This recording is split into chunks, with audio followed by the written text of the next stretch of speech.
We begin with breaking news in Philadelphia, where law enforcement sources tell Fox 29 a DNA test confirms the body found Saturday morning in East Germantown belongs to 23-year-old Kada Scott. This is the 10 o'clock news. I'm Jennifer Lee.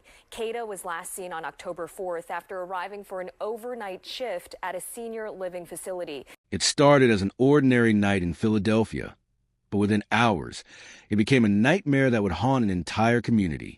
A young woman with her whole life ahead of her suddenly vanished into thin air, leaving behind her car, her phone, and a string of haunting questions that no one could answer.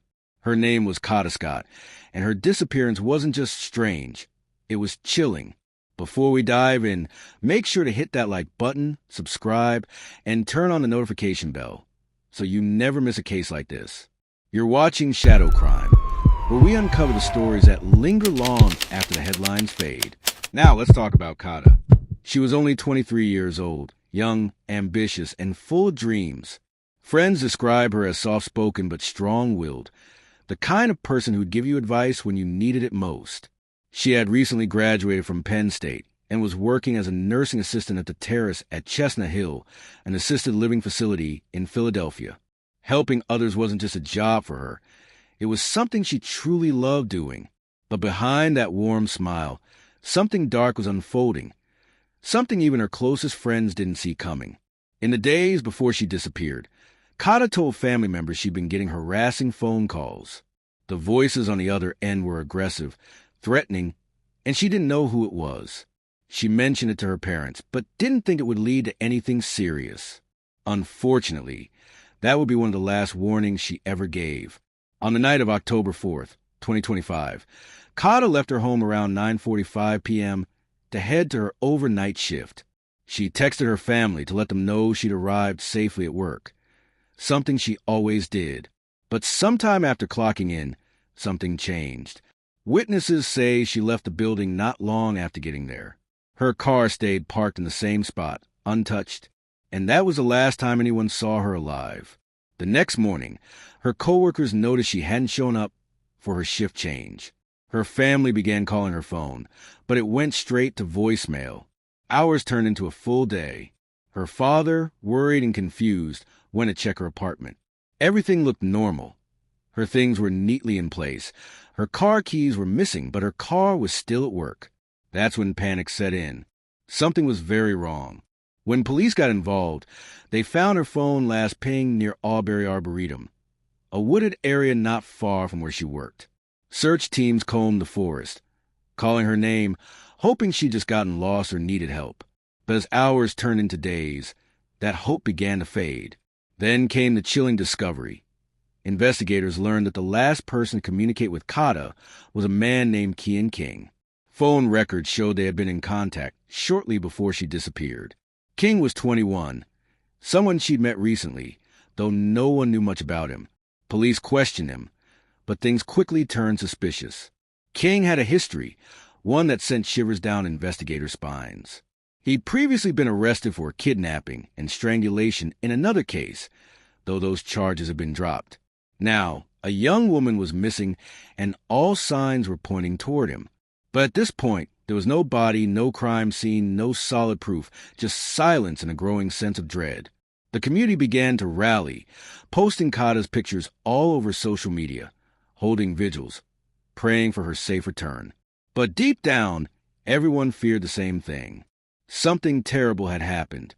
Would Kata ever be found alive?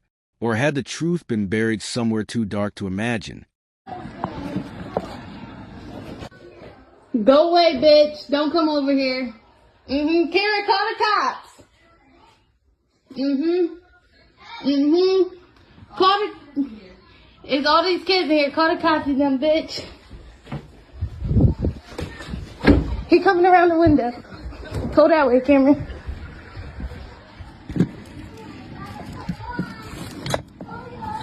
Yeah, bitch, go away, bye. Go away, bye. Yep, bye. Bye. Keon out here. Days turned into a week, and the tension in Philadelphia was almost unbearable. Everyone was talking about Kata, her family pleading for answers, her friends putting up missing posters, and online communities working together to trace her last steps. It wasn't just another missing persons case anymore. It had become a race against time. People were asking the same haunting question. How does someone just vanish after leaving work? The police searched wooded areas, used K-9 units, and even brought in drones, but nothing was showing up. It was like she disappeared into thin air. And that's when detectives decided to look deeper into Keon King. Investigators found out that King wasn't just a random person. He was the last person Kata had texted before she went missing. Her final message was short and casual. She told him she was outside her workplace and asked him to call when he arrived. After that, nothing. Her phone went completely silent. That simple text became the key to unraveling what really happened that night. Now, think about that for a second. How many times have we all trusted someone we thought we knew, only for them to turn out completely different from what they seemed? That's what makes this case so heartbreaking. Kata didn't know she was walking into danger. As detectives dug into King's background, they were shocked. This wasn't his first run-in with the law.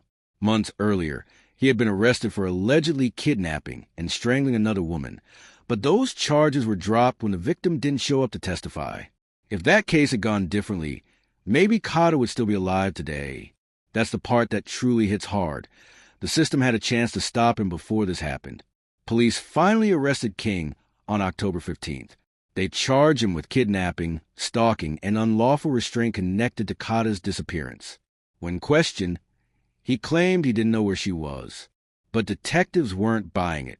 They had already found enough evidence, her phone data, surveillance, and witness statements, to believe he was involved. But even with King behind bars, one question haunted everyone. Where was Kata? Her family refused to give up hope. They held on to the idea that maybe she was still out there somewhere, maybe being held against her will, maybe waiting to be found. Then, a few days later, everything changed. Police received a tip that led them to an abandoned area behind Ada H. Lewis Middle School, near the same arboretum they had searched before. As officers approached the wooded patch, they noticed something unusual: disturbed soil, freshly turned. When they began to dig, what they uncovered froze them in place. There, in a shallow grave, they found human remains. Near the grave were a few personal items, things that seemed too familiar, too specific to ignore. 23-year-old Kada Scott, who went missing on October 4th. A little bit of a somber and grateful moment here right now.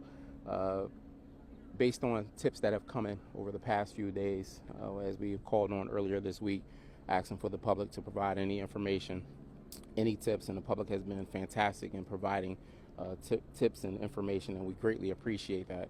But based on a tip that came in last night through the night, investigators began the process of following up on that tip this morning, starting around 10 o'clock this morning, following up on that tip. And the tip was very specific that led us back to this location here today, which you all know we were out here earlier in the week doing a little bit of a search.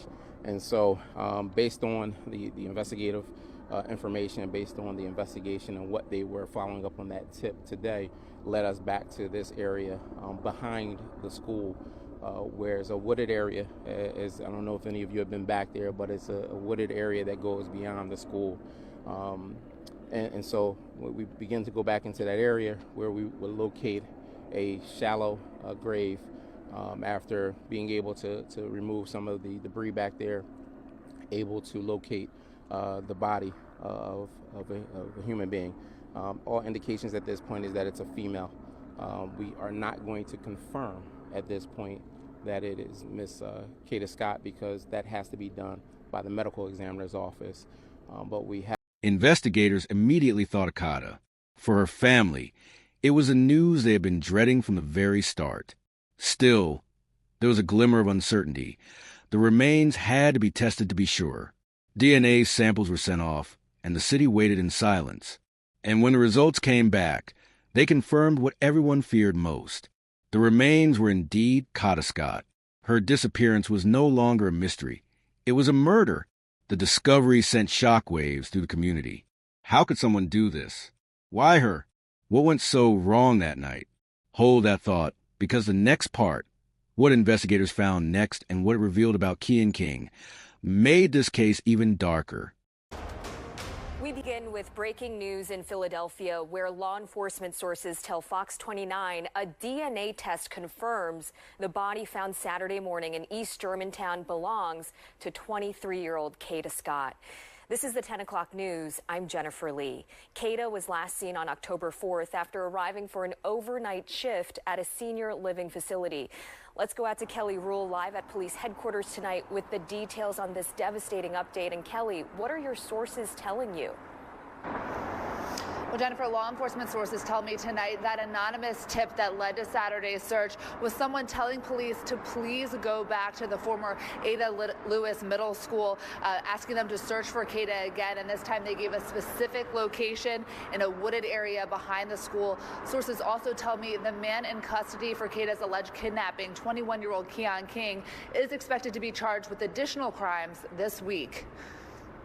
A tragic update in the disappearance of 23-year-old Kada Scott. Tonight, law enforcement sources telling Fox 29 that a DNA test of a body found Saturday morning in East Germantown confirms that the remains belong to Kata. Sources say the test showed a 99.9% match to DNA collected from Kata's parents. Tonight, we're also learning more about that anonymous tip that led investigators back to the area behind the former Ada Lewis Middle School Saturday morning, an area previously searched by police. That tipster, according to sources, asked police to please go back, saying they missed her, and gave a specific location in a wooded area behind the vacant school. When officers went back, an officer reportedly stepped on newly disturbed dirt, where they eventually found a body in a shallow grave. Kata's debit card and phone case were found in a different area by the school in the previous search. Kata went missing the night of October 4th after arriving for her overnight shift at the Terrace at Chestnut Hill, a senior living facility in East Mount Airy. Her car was left in the parking lot, but personal items like her phone and keys were missing. More than a week later, officials announced charges against 21-year-old Keon King for kidnapping, false imprisonment, and stalking in connection with Kata's disappearance. Investigators believe King was the last person to see her the night she disappeared. When the DNA results confirmed that the remains belonged to Kada Scott, it felt like time stopped. For days, people had prayed for a miracle, hoping she'd come home. But the truth hit like a punch to the chest. The bright, loving 23-year-old who cared for others was gone, and her final moments had been stolen in a way no one could imagine. The medical examiner didn't immediately release her cause of death, but investigators were sure this was no accident. The location of the grave alone said all. It was hidden behind an abandoned school away from cameras and people. Whoever did this knew what they were doing, and every clue pointed back to one person, Keon King. When detectives revisited King in custody with the DNA results, he didn't flinch. He denied everything, claimed he had nothing to do with her death. But his calmness made people uneasy. It was as if he didn't understand or didn't care what he'd done. Police began to piece together how it might have happened. Through phone records, they discovered that after Kata left her workplace that night, her phone moved toward the area where her body was later found. Around that same time, King's phone followed the same path. They even found traces of her belongings in his car, linking him directly to the scene. That was the breakthrough detectives had been waiting for. Now, here's where things started to feel truly disturbing. It turned out that King had a pattern.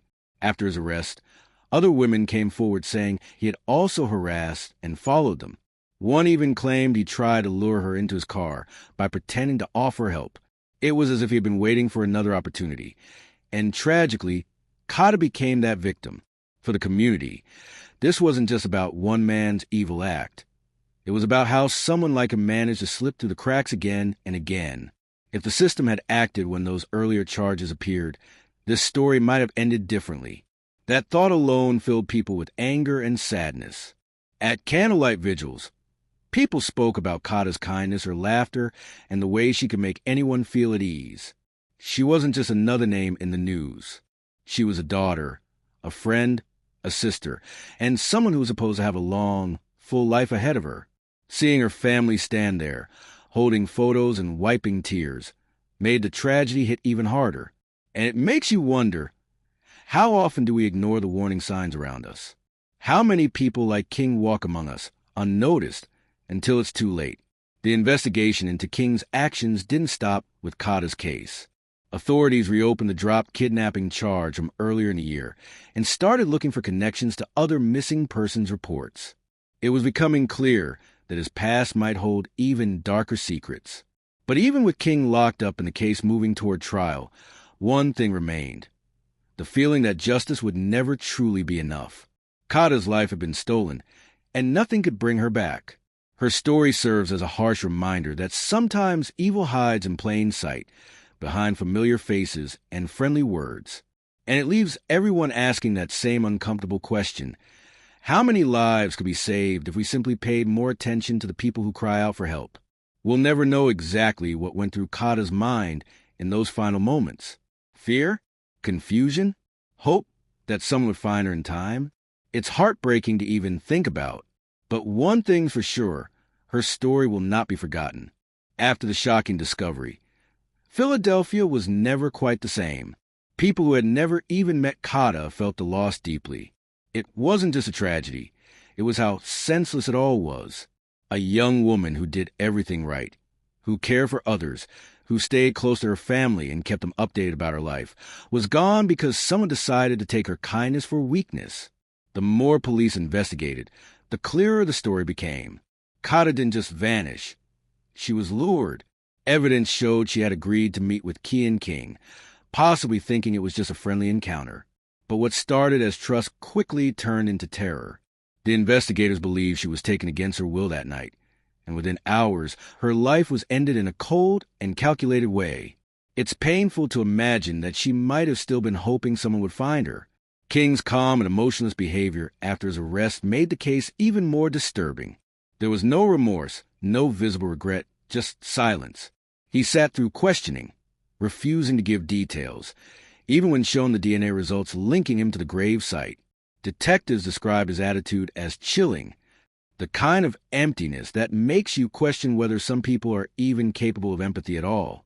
The prosecution began building their case, gathering every bit of evidence: text messages, phone data, surveillance clips, and witness statements. They wanted to make sure this time justice wouldn't slip through the cracks. The city of Philadelphia demanded it. People were tired of seeing predators walk free because of technicalities or drop charges.